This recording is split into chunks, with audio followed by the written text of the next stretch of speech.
मुख्यमंत्री रहे 5 साल, मंत्री रहे 5 साल, और जयराम ठाकुर जी स्टेटमेंट दे रहे हैं कि 1400 करोड़ रुपए का प्रोजेक्ट हमने जायका का स्वीकृत कर दिया है। मुझे वो सैंक्शन लेटर दिखा दीजिए कि 1400 करोड़ रुपए का क्या प्रोजेक्ट स्वीकृत किया है। जयराम ठाकुर जी को ये जानकारी होनी चाहिए, जो EAP होते हैं, एक्सटर्नल एडिड प्रोजेक्ट होती है, उसको फाइनेंस कमीशन रिकमेंड करता है 5 साल के लिए कि एक्सटर्नल एडिड प्रोजेक्ट जो होते हैं उसमें आप 5 साल में 6,000 या 7,000 करोड़ के प्रोजेक्ट की स्वीकृति देते हैं, और राज्य सरकार करता है। राज्य सरकार की एक प्रक्रिया है, उस प्रक्रिया के अनुसार हिमाचल प्रदेश के जितने मेडिकल कॉलेज है जहाँ बुरी हालत है, जहाँ एक्सरे की मशीनें 10-10 साल पुरानी हैं, जहाँ MRI की मशीन 19 साल पुरानी है, इन सब मशीनों को बदलने के लिए हमने एक जायका का प्रोजेक्ट बनाया, क्योंकि हमारी जो लोन की लिमिट थी वो अब बची हुई थी। तो मैंने कहा भी ये प्रोजेक्ट हेल्थ में जाएगा, और जो भी प्रोजेक्ट हेल्थ में जाएगा उसकी हमने PPR बनती है, उसके बाद उसको हम एक छोटा सा प्री फिजिबिलिटी रिपोर्ट बनती है PFR।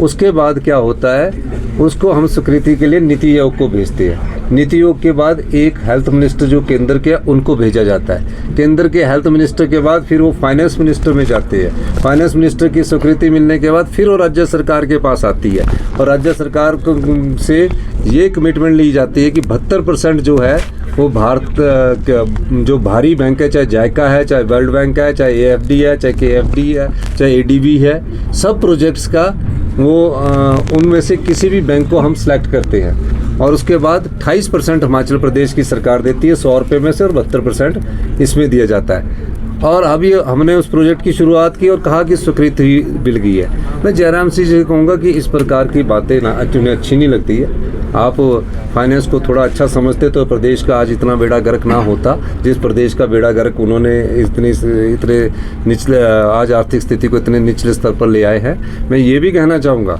कि आप हमारे जायका और ये जो वर्ल्ड बैंक के प्रोजेक्ट है, ये तो हमारे अधिकार है, हमारे टैक्सेस के शेयर है। ये कोई भारत सरकार के द्वारा कोई ग्रांट और स्पेशल रिलीफ नहीं है।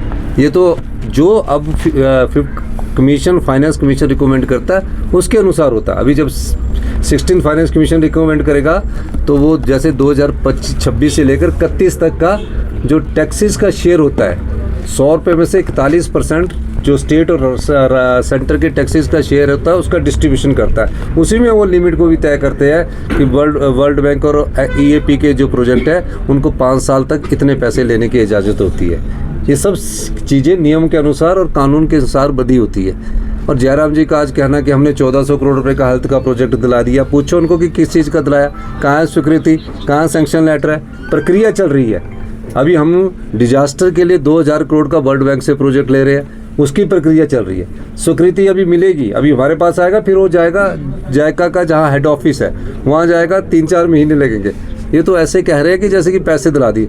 उनसे ये कहना चाहिए कि जो देश के प्रधानमंत्री मोदी जी ने 1500 करोड़ रुपया स्वीकृत किया है, उस 1500 करोड़ रुपए को दिलाने में आप हमें कम मदद करेंगे। 1500 करोड़ दिलाने में चलिए, तब तो हम आपका धन्यवाद करेंगे। जो अब हमारे बजटीय स्कीम है उनके लिए जयराम जी बोल रहे हैं, जयराम जी को पहले विचार करना चाहिए और उसके बाद अपनी बात को कहना चाहिए। और फिक्र हमेशा मेरे साथ रहता है। भूषण ज्वेलर्स, अनमोल रिश्तों के लिए। आया ना मुंह में पानी आया ना। आपने मोमोज तो बहुत खाए होंगे, लेकिन वाह मोमोज के मोमोज नहीं खाए तो क्या ही खाया। टेस्ट की बात करूं तो जब मैं वीडियो बना रही थी ना, तो मुंह में इतना पानी आ रहा था कि जल्दी से मोमोज मिले और मैं खाऊं। वाह मोमोज।